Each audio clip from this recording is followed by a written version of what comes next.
സ്തുതിഗീതം മുഖ്യമന്ത്രിക്ക് മുന്നിൽ പാടില്ല. പിണറായിയെ കാവലാളായി ചിത്രീകരിക്കുന്ന ഗാനം നേരത്തെ പാടിത്തീർക്കാൻ നിർദ്ദേശം.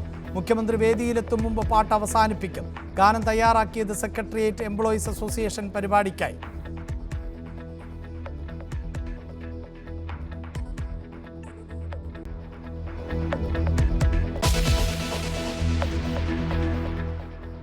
മുല്ലപ്പെരിയാർ അണക്കെട്ടിന് പുതിയ സുരക്ഷാ മേൽനോട്ട സമിതി. ദേശീയ ഡാം സുരക്ഷാ സമിതി ചെയർമാൻ സമിതി അധ്യക്ഷൻ.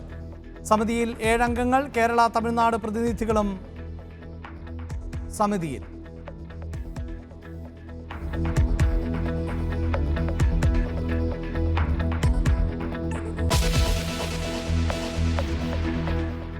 വിവാദ കല്ലറ തുറന്ന് ഗോപൻ സ്വാമിയുടെ മൃതദേഹം പുറത്തെടുത്തു.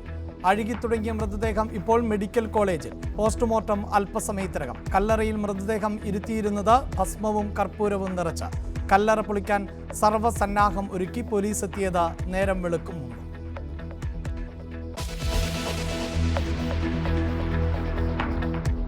തൃശൂർ ചിൽഡ്രൻസ് ഹോമിൽ 17-കാരനെ തലക്കടിച്ച് കൊലപ്പെടുത്തി. മരിച്ചത് ഉത്തർപ്രദേശ് സ്വദേശി അങ്കിത്. കൊലപാതകം ഇരുവിഭാഗം തമ്മിലുള്ള തർക്കത്തിനിടെ.